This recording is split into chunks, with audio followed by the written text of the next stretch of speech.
Thanks for staying with us. So, there was a video that was trending online about a pastor who was brutalized because of what he posted on Facebook against the government of Ebonyi State. Joining us on the show is the man himself, Pastor Okochi. Good morning. Good to have you. Yes, we saw obviously you were tied, your hands were tied backwards, and you were being harassed. And the reasons we're told was that you had made a post on Facebook that resulted in this action towards you. Tell us exactly about the post and why exactly, what exactly instigated this treatment you got. In my own community in Amasre, I represent the media there because the media is far from us. Okay, sir. What I gather is that because the place is quite rural, you act as the media there, right? Yes. So you are the one that shows the world what exactly goes on in that village? Yes, ma'am. And all the injustices that happen there. So you bring it to the fore and you try to hold them accountable. Yes. Okay, so before doing the post or after doing the post, did you go to the police to make a form of report? Is there a police station there? Yes, it's a police station. Okay, did you make any formal reports on what you gathered? Actually, no. Okay, why didn't you? I'm not coming up. I needed to be guided too. Okay. So, and your question has still given me another guideline on what to do. How did they get to the point where they had to tie you and subject you to all of those treatments? The guys from that community, they revolted. And as the chairman, he ran away. The following day, he came to that particular place and made arrest. He arrested a three persons. Okay. After he arrested the three persons, in the night of that same day he made arrest, he took his boy. I went to a particular place where he had made arrest. I began to destroy people's buildings and stuff. That the attack is that he will also attack them back. So that was now when I wrote my protest that one, as a chief security officer of the local government, you have done the needful by involving police, and police is on that particular case. You take law into your hands by destroying people's property. Right. From what I gathered from your post, it was that when the injustice was done, places were destroyed. Somehow the councils sat down and he was made, the chairman was made to repair the things that he did wrong, right?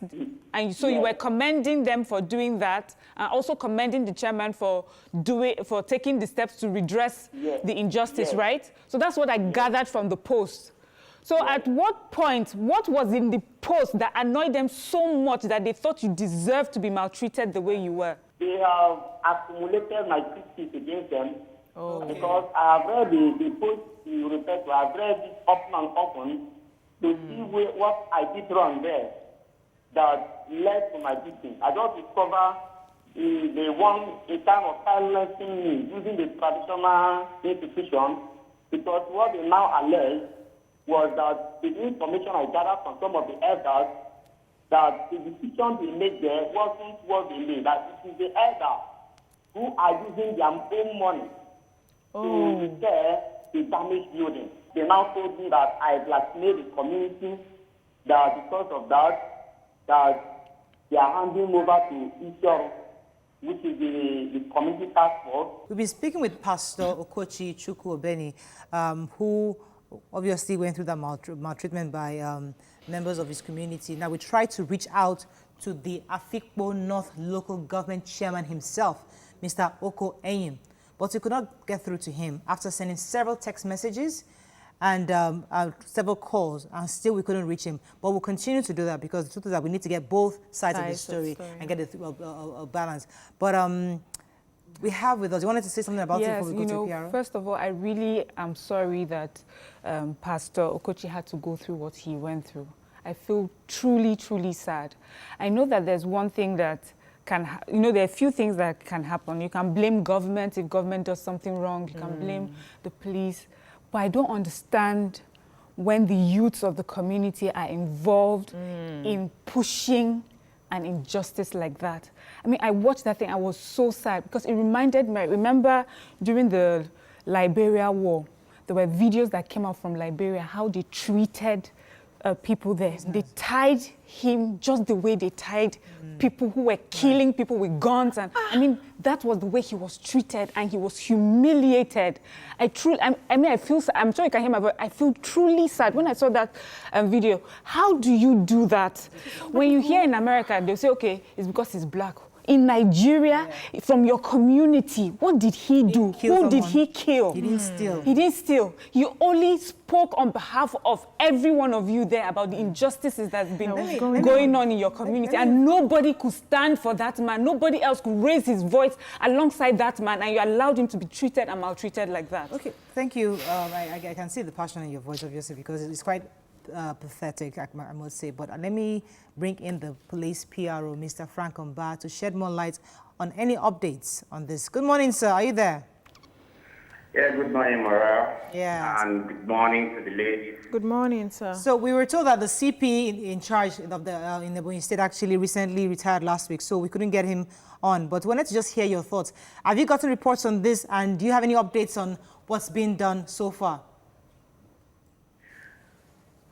Yes, I have substantial information about the case as well as the development since the case was brought to the knowledge of the police. It suffices to say that we have taken action.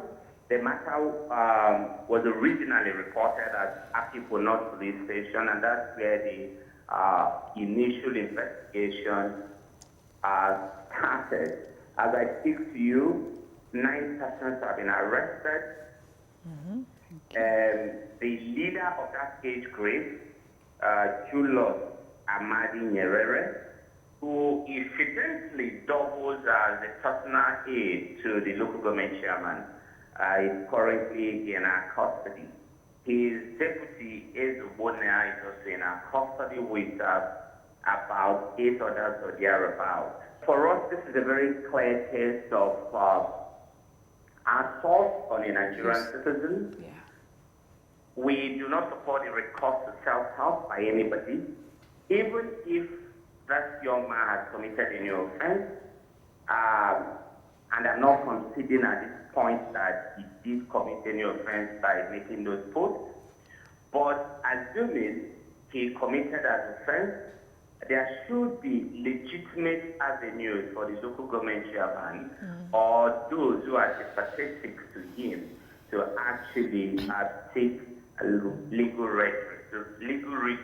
Where do we draw the line?